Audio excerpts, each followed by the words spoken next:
Muslims celebrating Eid in the affected areas are being urged not to visit friends and family in each other's homes. Health Secretary Matt Hancock has denied these new lockdown measures were aimed at curtailing Eid celebrations. The Penny Appeal is an Islamic charity based in Bradford. Their chief executive, Harris Iqbal, joins me now. Hello to you, Harris Iqbal. When did you learn about the change to restrictions here in the Northwest?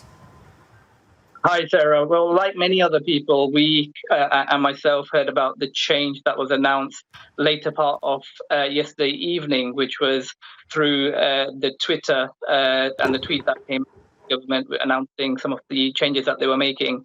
And that was the first time we became privy to some of the changes that were being introduced as a result of further restrictions. And what impact are these new restrictions going to have? Well, I think the impact is quite significant, and what we're seeing is clearly that there is a sense of frustration in the community as a result of the announcement and the strategy perhaps behind the communication in which this was announced.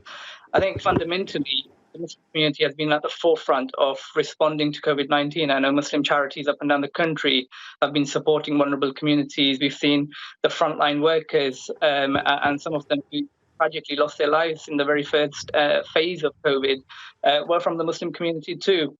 So I think, the community itself understands and appreciates the sensitivities and the seriousness and the gravitas of what we're dealing with. COVID-19 is a very serious disease.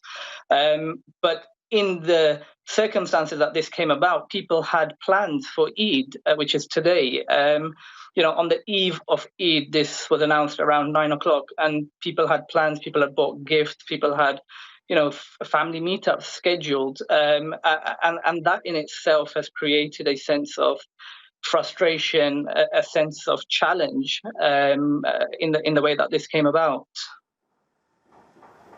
It has been compared, hasn't it, to announcing the cancellation of Christmas at 10 p.m.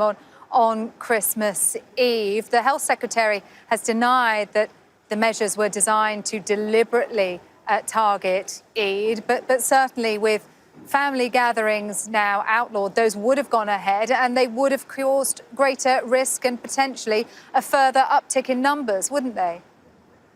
No, absolutely, and I think again there is no debate in this in the challenge that we as a nation and globally have as community members who are responsible to doing what we can in making sure that we support the infrastructure and the NHS and everyone else doing amazing work to reduce the rate of infection. But that doesn't dismiss the fact that actually we do need to ask the question of this was announced so late on a day when thousands of people were due to be celebrating an occasion for which they obviously had planned weeks on before. And so with that in mind, I do think, and I'd consider that how could we have communicated that better from the government? I think that's a valid question. We were told by the Prime Minister, also by the Health Secretary, that the reason we're seeing this uptick in the numbers is that people haven't been abiding by those social distancing measures, that groups have been meeting up. And we were reminded again today by the Prime Minister of that advice over space, over keeping distance, as well as washing our hands, wearing face coverings.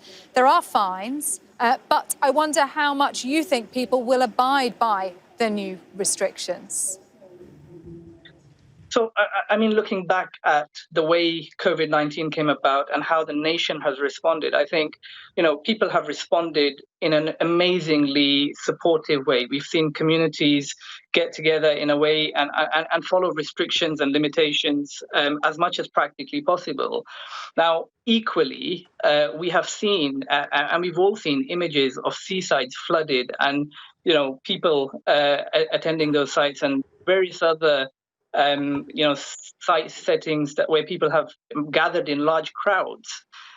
So I don't think, again, this is something, that's a Muslim issue. This isn't a associated issue to Eid, but the fact of the matter is that, on the eve of Eid, when people were due to be celebrating in the numbers of communities around the country, this perhaps could have been articulated better, and the communication strategy adopted could have been different.